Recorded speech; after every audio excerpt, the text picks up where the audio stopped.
Hi, Kara Curry Parker here with your weekly Human Design Evolution Report. Usually I focus on what I would call the more personal planets and how those impact you. This week I want to start and review what's going on with the outer planets, the collective planets, and the themes that they're bringing us for not only our own personal evolution, but actually for the evolution of the planet. The celestial weather, the movement of the planets, gives us themes. Now, as we look at the themes that we're dealing with, I want you to also remember that it's not just astrology that's influencing everything. We've been under a tremendous amount of solar pressure. We've had solar winds and solar storms and solar flares. We've had heat. It's been the planet is warmer. The oceans are warmer right now. And anytime we get an increase in warmth and an acceleration in the neutrino stream, we get the perfect storm, the perfect pot that heats us up both metaphorically and literally. And whenever we get heated up, we actually increase our possibility for growth and expansion or evolution. Evolution actually happens at an accelerated rate with heat. So mix together all of this heat and this evolutionary push, this fuel for our personal growth and development, for our collective growth and development, with the themes of the planet. I think as we review this, you take this in the context of what we've gone through in the last couple of months. It's been dodgy, Look at what we're moving towards, so that in the midst of all of this experience that can sometimes leave you feeling like you're drowning in the intensity of it, let's get a bigger view. Let's get up above the chaos for a second and look at what's going on. We are in a cycle where we are receiving inspiration, revolutionary answers. We are learning to become innovative in the face of transformation and change. We are learning to find our grounding place in the midst of an era of huge upheaval. And that grounding place isn't necessarily going to come from the earth. The earth itself at the moment is undergoing this big disruption, this big upheaval. And if we're trying to ground in an energy field that's already really unstable, it's going to leave us feeling even more whacked out.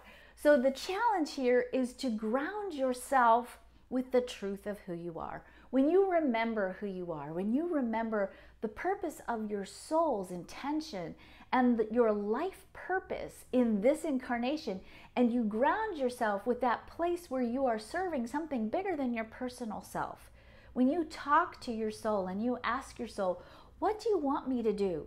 How should I be? What is my purpose here? And how can I line up more clearly with my purpose? How can I engage in this really powerful, I'm going to call it karma releasing cycle that we're all on collectively? And when I say karma releasing, I'm not talking about, I killed your father and now you're coming back in this lifetime to kill me. I'm not talking about simplistic karma like that. I'm talking about all of the archetypes of humanity are manifesting on the planet right now in order to be cleared of any limitation, any beliefs, any old pain, any trauma that is holding us back collectively and personally from fulfilling the purpose of our soul. We are all collectively clearing this stuff out so that we can get this planet realigned with quantum creativity, with sustainability, and with peace. It's a new era, and we're stepping into it, and we are shedding the old, getting rid of all of this stuff, and it's uncomfortable. But in this process of getting rid of, we're creating space, and the outer planets are bringing with that space quantum creativity, revolutionary answers that are inspiring us to ask ourselves, what else can we do here? What else is possible? What else can we be creating in this world? How can we live from a place of heart? How can we extend the power of the heart in a compassionate way to our divine siblings so that we can begin to fulfill our true purpose, the true full expression of our potential as humans? So don't forget, when you're in the midst of the flux that's coming up for you, and this is a cycle when dark truths are revealed, where you have to spend some pretty serious time in front of the mirror going, okay, well, How did I get here? What's my contribution to this chaos? Is there something in me that's creating this perception of this reality that I'm experiencing? When you get in the personal piece of it, don't forget that you're in this body, carrying these archetypes, having these experiences because your soul intended for you to come here and clean this stuff up. Not only for the sake of your own development and growth and evolution of your soul, but also for the development and the growth and the evolution of the planet. All right, that being said, let's talk about what's up for the week.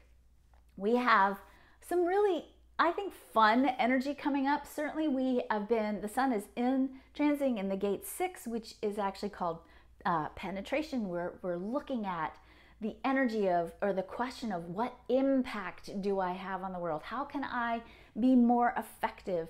How can I get out in the world and be seen and pierce the world with the essence of who I am? So some of you, especially those of you who are teachers or are on a path of teaching, you may have been wrestling this week with, how can I be seen? How can I be more heard?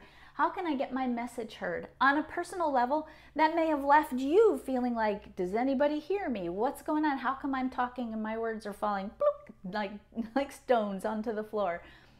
That powerlessness, or that sense of powerlessness, creates in us two different responses. We either shut up and we crawl within ourselves, which in a way, as long as you're doing that from a high vibrational place, is a good thing to do, because then your aura begins to communicate to people what it is that you know and the message that you have, and then people will see you and call you out.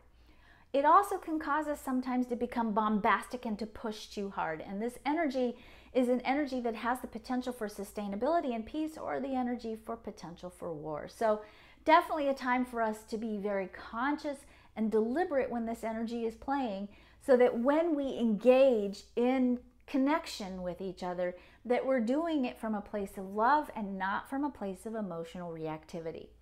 This energy shifts out on Wednesday, and then we move into the energy of the 46th hexagram, or the gate 46, which is called the gate of the love of the flesh, or the love of the body. This is where we have embodiment in the chart, and it's a very sensual energy, and it can be very sensing. So certainly a place where intuitively you may sense when things are out of alignment with truth, which is of course the big theme going on in the outer planets too. So again, trust yourself and your intuitive hits. If it doesn't feel right in your body, remember that.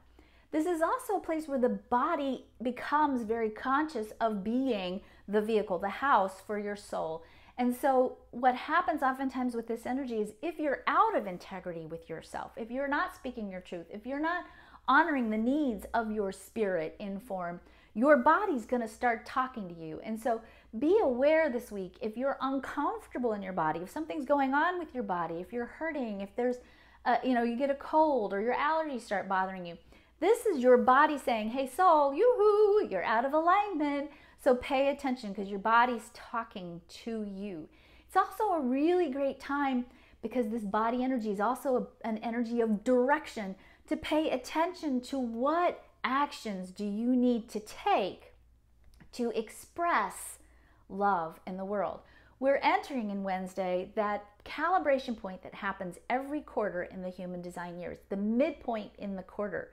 And that midpoint of this quarter, which is a quarter of harvest, the midpoint always begs of us the question, what needs to happen in my life so that I am recalibrating my life path, my direction, my essence, my body, my spirit, my soul?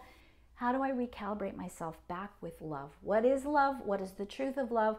How do I release my attachments so that I can love more fully?